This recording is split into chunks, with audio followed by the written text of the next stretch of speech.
Woo! The ocean wave, which is what I was just doing. So the ocean wave is a vertical loop spin. It takes 3 spins to get around the body, kind of comes out of the reverse butterfly. And also, it is described as one of the 5 basic spins you can do with a rope in Claire Johnson's How to Trick Rope book. Great book.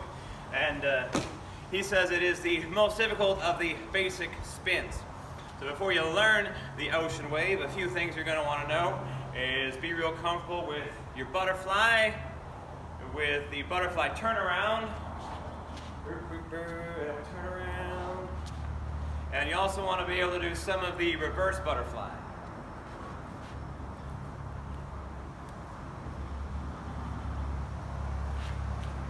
About like that. So I'm going to describe about the easiest way I can think of to learn the ocean wave, and this I got from Loop Rawlins, Michael Rawlins. So what Loop told me to do is start out with a butterfly, go into the butterfly turnaround here, and bring it behind my back, and then keep going in a turnaround.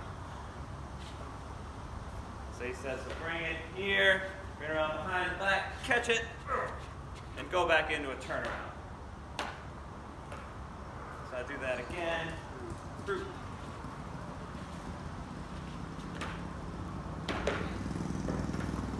And then once you're comfortable with that, catching the loop, then you can, and keeping it spinning, then you can try to repeat it. So I'll do that from the front.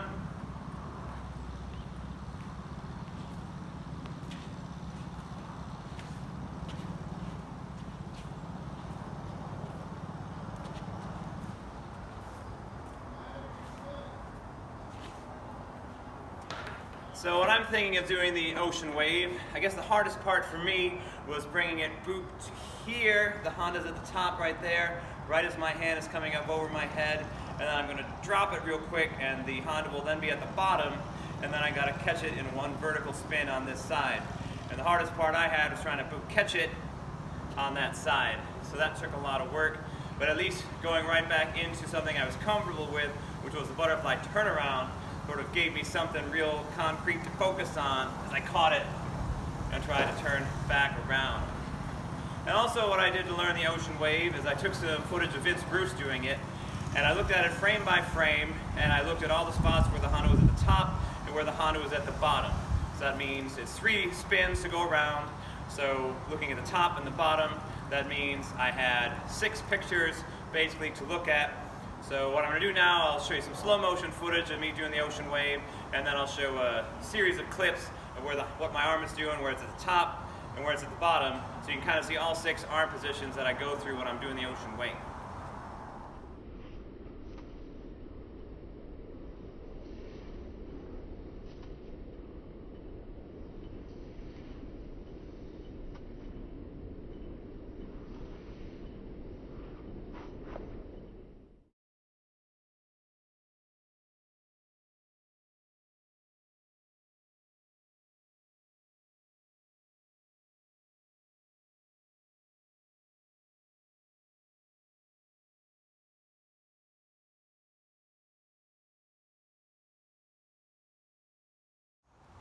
So hopefully from those photos you can see the different hand positions, or at least the different Honda positions. So right after you turn around, like here doing a butterfly, you turn around, boom, the Honda's at the bottom, number 1, comes up, number 2, 3, it's kind of at the bottom in front of you, number 4, it's going to be up kind of in front of your shoulder, number 5, it'll be down here, number 6 will be up there, and then boom, you're back to the bottom again. And one thing I'd point out that I realized when I was putting this video together and looking at my own photos, there is a way I'm cheating at the ocean wave, and you'll notice that my hand position on the rope changes. When I'm like over here, my hands are almost together, and then when I save the loop on this side, I'm really pushing my hand out on the rope to help catch that loop because it got a little bit smaller. So I would point out, if you become an expert at doing the ocean wave, you'll be able to do it the same way Ryder Kiesner does, where Ryder can just hold on to the very end of the rope and isn't moving his hands along the rope saving it, the way I'm doing. So I'll just give that a shot real quick. Full loop butterfly. And then turn around. I sort of got it.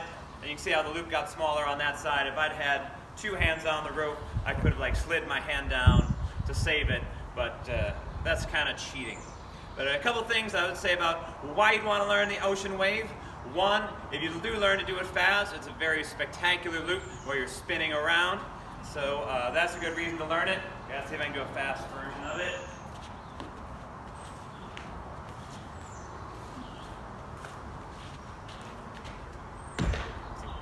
Do a jump through there.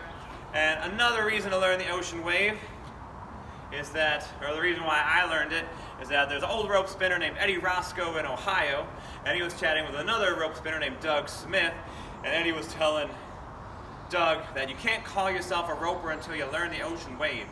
So that's why I went and tried to learn the ocean wave, but there are plenty of excellent lasso spinners that don't know the ocean wave. But I thought if that's going to be one of the requirements, I'll go ahead and learn it.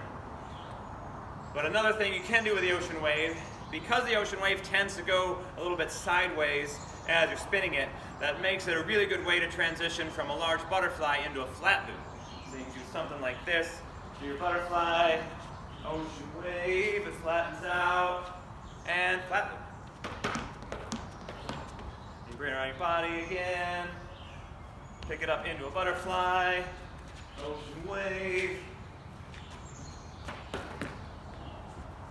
back into a flat loop. So it makes for a nice transition from butterfly tricks into flat loop tricks. Well, I hope that helps some of you out there learn the ocean wave. My name is Adam Winrich. Thanks for watching.